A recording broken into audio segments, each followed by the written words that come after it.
Good evening, beautiful souls. Tonight we're going to cook up some delicious salmon and we're going to pair that with bok choy. And then over the top, we're going to drizzle it with a delicious yogurt dill sauce. So let's get to cooking, hot stuff. I always like to line up all of my ingredients so as I'm working, it's easily accessible and I don't have to go hunting.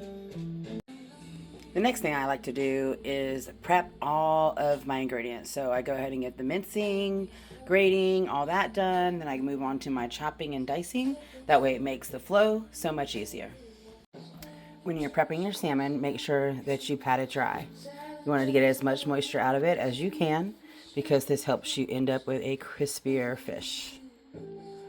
After we patted the salmon dry, we rubbed it down with turmeric, ginger, and some garlic, and then a little bit of salt and pepper.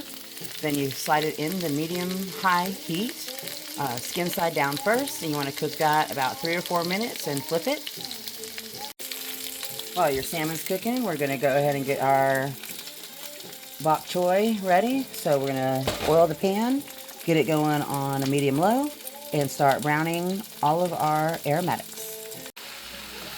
Once the stems and the aromatics cook down in the mushroom, we add in the greens. We're just going to cook these until they wilt, just a couple minutes.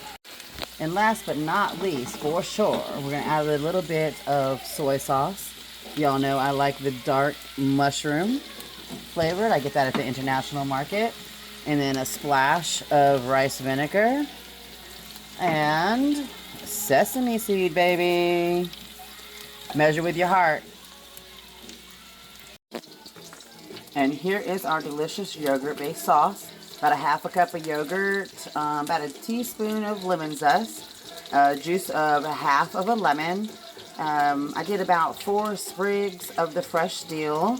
I like to cut those up with the kitchen shears. It makes it really easy to do. And then I forgot to save some of my minced garlic, so I busted out the good old garlic to make up for that, and then a little bit of salt. Mix that up, and we're going to drizzle that over top of the meal.